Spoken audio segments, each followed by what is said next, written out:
Welcome to educator bug. कैसे हैं आप सब स्टूडेंट्स? आई होप आप सब अच्छे होंगे। आज की इस वीडियो में हम डिस्कस करने वाले हैं ब्लड के बारे में।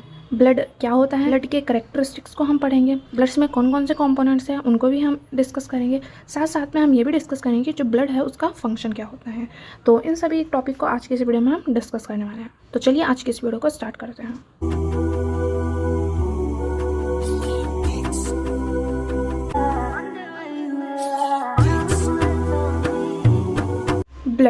Blood is a liquid connective tissue that circulates throughout the body, delivering essential substances like oxygen, nutrient, hormone, and waste product to and from cell. Blood क्या होता है? ब्लड हम सब ने देखना है वो कैसा होता है, लिक्विड होता है। ठीक है, जो ब्लड है वो लिक्विड होता है, लिक्विड फॉर्म में हमें देखने को मिलता है। ये क्या है? कनेक्टिव टिश्यू है। ठीक है ना, ब्लड क्या है? कनेक्टिव टिश्यू है। अब जो ब्लड है वो हमारी बॉडी के अंदर जो है सर्कुलेट करता रहता है, पूरी बॉडी के अंदर हमारे सर्कुलेट करता है। और अब जितना भी एसेंशियल सब्सटेंस होता है जैसे कि ऑक्सीजन हो गया, न्यूट्रिएंट हो गया, हार्मोन हो गए, वो सब क्या होते हैं? वो ब्लड के थ्रू ही जो है ना सर्कुलेट होते रहते हैं बॉडी के। जो सेल है, सेल तक जो ऑक्सीजन है, न्यूट्रिएंट है, हार्मोन है, वो ब्लड के थ्रू ही पहुँचता है। तो जो ब्लड है वो इन सभी जो एसेंशियल सब्सटेंस है उसको डिलीवरी करने का काम कर रहा है।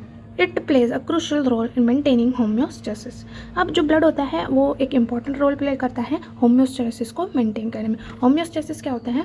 जो ब्लड होता है वो क्या करता है? बॉडी का जो इंटरनल एनवायरनमेंट है उसको स्टेबल बनाए हुए रखता है। ठीक है ना, उसे ही हम होम्योस्टेसिस कहते हैं। तो ब्लड यहाँ है, ब्लड लिक्विड कनेक्टिव टिश्यू है जो कि बॉडी के अंदर सर्कुलेट करता रहता है। ब्लड जो है ना जितना भी एसेंशियल जो सब्सटेंस है जैसे कि ऑक्सीजन, न्यूट्रिएंट, हार्मोन, उसको जो है ना सेल तक ले जाने का काम करता है। सेल से अगर कहीं और ले जाना है तो वहाँ भी उसको ट्रांसपोर्ट करने का काम करता है। अब जो ब्लड है वो होम्योस्टेसिस को मेंटेन करने में एक इंपॉर्टेंट रोल प्ले करता है। अब हम डिस्कस कर लेते हैं ब्लड के कुछ मेन कैरेक्टरिस्टिक्स के बारे में। ठीक है ना, ब्लड के क्या क्या कैरेक्टर्स होते हैं। Colour typically bright red when oxygenated and dark red when deoxygenated. जब ब्लड ऑक्सीजनेटेड होता है तो उसका कलर हमें कैसा देखने को मिलता है? ब्राइट रेड देखने को मिलता है। जबकि डीऑक्सीजनेटेड ब्लड का कलर कैसा देखने को मिलता है? डार्क रेड देखने को मिलता है। PH slightly alkaline around 7.35 to 7.45। अब जो ब्लड का जो पीएच है वो कैसा होता है? स्लाइटली एल्कलाइन होता है। ठीक है ना, एल्कलाइन होता है ब्लड का पीएच। एल्कलाइन कहने का मतलब है इसका जो पीएच है वो 7.35 से 7.45 के बीच में होता है। नेक्स्ट जो करेक्टर है वो है volume. About 5 to 6 litre in an average adult human. Adult human के अंदर हमें 5 to 6 लीटर जो है ना ब्लड देखने को मिलता है। ठीक है ना, 5 से 6 लीटर जो है ना वो ब्लड हमें एक एडल्ट ह्यूमन में देखने को मिलता है, उसका वॉल्यूम होता है। नेक्स्ट है composition, made up of plasma and blood cells. अब जो ब्लड है वो किससे मिलकर के बना होता है? प्लाज्मा से और ब्लड सेल से मिलकर के बना होता है। जो ब्लड के अंदर जो प्लाज्मा का परसेंटेज होता है वो 55%। ब्लड के अंदर 55% प्लाज्मा रहेगा और जो 45% है वो ब्लड सेल्स रहेंगी। ये हमने डिस्कस किए ब्लड के कुछ मेन कैरेक्टरिस्टिक्स। आप ये करेक्टर ध्यान रखेंगे। अब हम डिस्कस कर लेते हैं कंपोनेंट्स ऑफ ब्लड। ठीक है ना, ब्लड में हमें कौन कौन से कंपोनेंट्स देखने को मिलते हैं। Blood is a connective tissue made up of 2 main parts, plasma and blood cells. जैसा कि अभी हमने देखा था ब्लड क्या है? ब्लड एक कनेक्टिव टिश्यू है। अब जो ब्लड है वो किससे मिलकर के बना होता है? वो 2 मेन पार्ट से मिलकर के बना होता है, प्लाज्मा और ब्लड सेल से। अब प्लाज्मा और ब्लड सेल को हम एक एक करके डिस्कस कर लेते हैं। फर्स्ट है प्लाज्मा, 55% ऑफ ब्लड वॉल्यूम। अब ब्लड के अंदर हमें 55% जो है वो प्लाज्मा ही देखने को मिलता है। The liquid part of blood mostly made of water along with protein, hormones, gases, nutrients and waste. Plasma जो है ब्लड का लिक्विड पार्ट होता है। ब्लड में जो लिक्विड पार्ट होता है उसे ही हम क्या कहते हैं? प्लाज्मा कहते हैं। अब ये मोस्टली वाटर का बना होता है। 90% जो है हमें वाटर देखने को मिलता है प्लाज्मा के अंदर, और साथ साथ में कुछ प्रोटीन्स, हार्मोन्स, गैसेस, न्यूट्रिएंट्स और वेस्ट भी जो है हमें कुछ प्लाज्मा के अंदर देखने को मिलते हैं। तो प्लाज्मा जो है वो लिक्विड पार्ट है ब्लड का जो कि वाटर से बना होता है। 90% जो है हमें प्लाज्मा के अंदर वाटर ही देखने को मिलता है। साथ साथ में कुछ प्रोटीन्स, हार्मोन्स, गैसेज और न्यूट्रिएंट्स भी प्रेजेंट रहते हैं। ये हम देख सकते हैं यहाँ पे इमेज में दिखाया गया, ये प्लाज्मा को दिखाया गया है। ये क्या है? ब्लड का लिक्विड पार्ट है। अगर हम प्लाज्मा के फंक्शन की बात करें तो इसका फंक्शन क्या है? Transport, carries nutrients, hormones and waste product. जो प्लाज्मा है वो न्यूट्रिएंट्स को, हार्मोन्स को, जो वेस्ट प्रोडक्ट है उसको कैरी करने का काम करता है। नेक्स्ट है clotting, contains clotting factors like fibrinogen. अब प्लाज्मा के अंदर हमें क्लोटिंग फैक्टर्स देखने को मिलता है जैसे कि फाइब्रिनोजन। फाइब्रिनोजन की प्रेजेंस की वजह से जो प्लाज्मा है वो क्लोटिंग में हेल्प करता है। नेक्स्ट है immunity, carries antibodies and proteins. अब जो प्लाज्मा है वो क्या कैरी करता है? एंटीबॉडीज़ को और प्रोटीन्स को कैरी करने का काम करता है। नेक्स्ट है maintaining pH and osmotic pressure, keeps blood fluid balance. अब जो प्लाज्मा है वो क्या करता है? पीएच और ऑस्मोटिक प्रेशर को मेंटेन करने का काम करता है। कहने का मतलब है ब्लड में जो है ना फ्लूइड बैलेंस को बनाए रखता है। अब जो नेक्स्ट कंपोनेंट है ब्लड का वो है ब्लड सेल्स। ये ब्लड का 45% बनाता है, ठीक है ना। जो ब्लड सेल्स हैं वो ब्लड का 45% बनाते हैं। Blood cells are of 3 types. अब ब्लड सेल्स भी हमें कितने टाइप्स की देखने को मिलती हैं? 3 टाइप्स की जो है वो ब्लड सेल्स देखने को मिलती हैं। फर्स्ट है रेड ब्लड सेल्स, जिसे शॉर्ट फॉर्म में आरबीसीज कहते हैं और इसे हम एरिथ्रोसाइट्स के नाम से भी जानते हैं। Structure biconcave, disc shaped and lack a nucleus filled with haemoglobin. अगर हम रेड ब्लड सेल के स्ट्रक्चर की बात करें तो ये कैसी होती हैं? बाइकॉन्केव डिस्क शेप्ड होती हैं। ये हम देख सकते हैं, ये ब्लड सेल्स को दिखाया है। इनका जो शेप है वो कैसा है? डिस्क, जैसे डिस्क होती है ना उस टाइप का है। तो हम यह बाइकॉन्केव है और डिस्क शेप देखने को मिलती हैं। अगर हम बात करें आरबीसीज के अंदर हमें न्यूक्लियस नहीं देखने को मिलता। आरबीसीज के अंदर जो है न्यूक्लियस नहीं होता।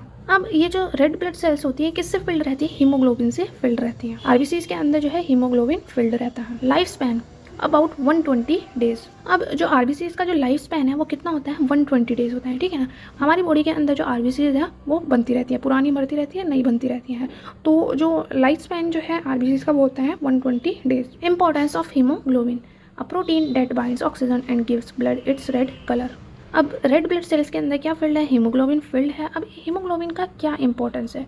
हीमोग्लोबिन क्या है? एक प्रोटीन है जो कि बाइंड करता है ऑक्सीजन से और ब्लड को रेड कलर प्रोवाइड करता है। हीमोग्लोबिन की प्रेजेंस की वजह से ही जो ब्लड है उसका कलर हमें रेड देखने को मिलता है। अगर हम आरबीसी के फंक्शन की बात करें, transport oxygen from the lungs to tissues and carry carbon dioxide back to the lungs. अब इसका फंक्शन क्या है? ये क्या करते हैं? जो लंग्स है, लंग्स से जो ऑक्सीजन है उसको कहाँ पे ट्रांसपोर्ट करते हैं? वो टिश्यू तक ट्रांसपोर्ट करते हैं। लंग्स से जो है ऑक्सीजन को टिश्यू में ट्रांसपोर्ट करेंगे और जो टिश्यू में कार्बन डाइऑक्साइड है उसको लंग तक लेकर आते हैं। तो यही फंक्शन है आरबीसी का। वो लंग से ऑक्सीजन को टिश्यू तक लेकर के जाएंगे और टिश्यू से कार्बन डाइऑक्साइड को लंग तक लेकर आएंगे। नेक्स्ट जो टाइप है ब्लड सेल का वो है व्हाइट ब्लड सेल्स, WBC, या जिसे हम ल्यूकोसाइट्स भी कहते हैं। अब ये जो व्हाइट ब्लड सेल्स है ये भी डिफरेंट टाइप्स की होती है।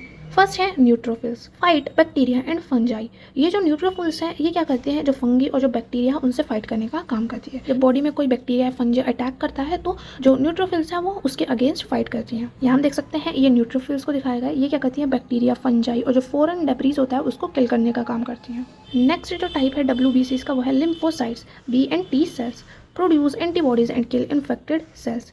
ये लिम्फोसाइट्स या B और T सेल्स जो है वो क्या प्रोड्यूस करती है? एंटीबॉडीज प्रोड्यूस करती हैं और इन्फेक्टेड जो सेल्स होती हैं उनको किल करती हैं। ये हम देख सकते हैं लिम्फोसाइट्स को दिखाया गया है। ये क्या बनाती है? एंटीबॉडीज बनाती है और जो वायरसेस जो होते हैं उनसे फाइट करती हैं और जो इन्फेक्टेड जो सेल्स होती हैं उसको भी किल करने का काम करती हैं। नेक्स्ट जो टाइप है वो है monocytes, become macrophages and digestive pathogens. ये जो मोनोसाइट्स होती हैं ये मैक्रोफेजेस बन जाती हैं और क्या डाइजेस्ट करती है? पैथोजेंस को डाइजेस्ट कर लेती हैं।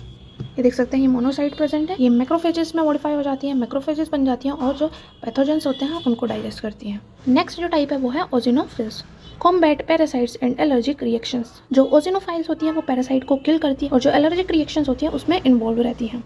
ये देख सकते हैं ओजिनोफाइल्स हैं, ये क्या करती हैं? पैरासाइट्स को किल करती हैं और जो कैंसर सेल्स है अगर इनके सामने जो है कैंसर सेल्स आ जाती हैं किसी तरह से तो उनको भी किल करने का काम करती है और जो एलर्जिक रिस्पॉन्स है और जो एलर्जिक रिएक्शन होती है उसमें ये इन्वॉल्व रहती हैं। जो फिफ्थ टाइप है WBC का वह है basophils, release histamine during allergic responses.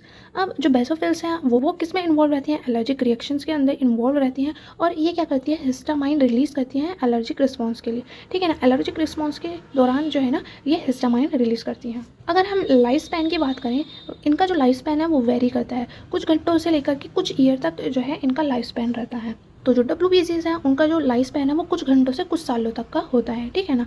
Function की अगर हम बात करें, defend the body against infections and foreign substance. अगर बॉडी के अंदर कोई इन्फेक्शन हो गया, कोई ऐसी फॉरेन सब्सटेंस ने एंटर कर लिया है तो उससे बॉडी को डिफेंड करने का काम करती है। WBCs जो है वो क्या करती है? जो इन्फेक्शंस हैं और जो फॉरेन सब्सटेंस है उसके अगेंस्ट बॉडी को डिफेंड करती है।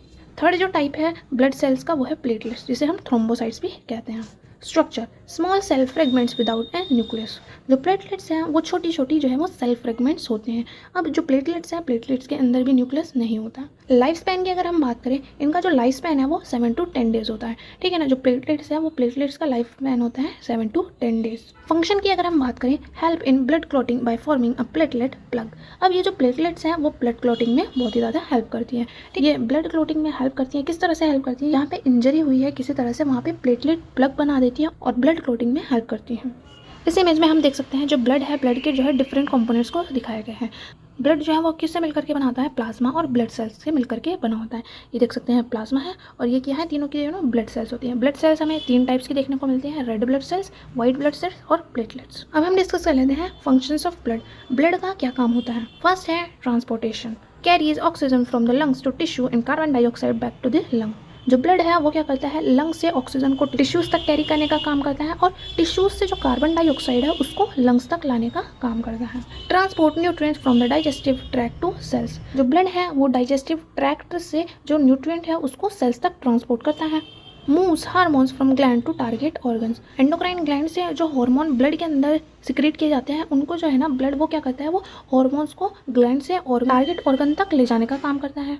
और क्या करता है, transport waste products to the kidneys and liver for excretion. जो वेस्ट प्रोडक्ट होता है बॉडी के अंदर, सेल के अंदर, उसको कहाँ पर ट्रांसपोर्ट करता है, किडनी या लिवर में ट्रांसपोर्ट करता है, जिससे जो है उसका एक्सक्रीशन हो सके, जिससे कि एक्सक्रीशन हो सके, जो वेस्ट प्रोडक्ट है बॉडी से बाहर निकल सके। तो जो ब्लड का जो मेन फंक्शन है वो क्या है, ट्रांसपोर्टेशन है। ट्रांसपोर्टेशन में इसका बहुत ज़्यादा इंपॉर्टेंट रोल है। नेक्स्ट जो फंक्शन है वो है regulation, maintains body temperature by distributing heat. अब जो ब्लड है वो बॉडी टेम्परेचर को भी मेंटेन करने का काम करता है। Balance pH level and fluid volume, साथ साथ में पीएच लेवल को बैलेंस करता है और फ्लूइड वॉल्यूम को भी बैलेंस करता है।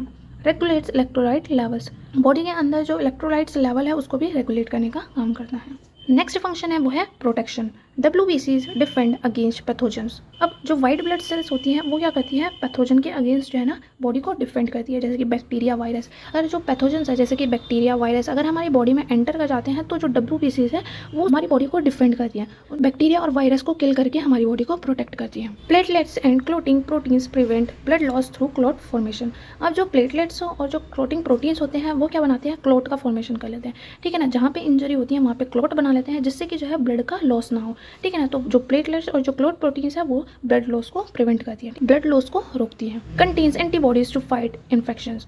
अब इनमें एंटीबॉडीज प्रेजेंट रहती है जो कि अगर बॉडी में कहीं इन्फेक्शन हो गया है किसी तरह से तो ये जो एंटीबॉडीज है उससे फाइट कर रहे हैं। तो गाइज आज की इस वीडियो में बस इतना ही। आई होप आपको वीडियो अच्छी लगी होगी। अगर आपको वीडियो अच्छी लगी तो इस वीडियो को थम्स अप जरूर दें।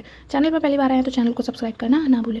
बेल का आइकन को जरूर प्रेस करें, जिससे आने वाली जो वीडियोस हैं उनका नोटिफिकेशन सबसे पहले आपको मिल सके। तो मिलेंगे हम किसी अगली वीडियो में, तब तक के लिए स्टडी वेल, सक्सेस वेल।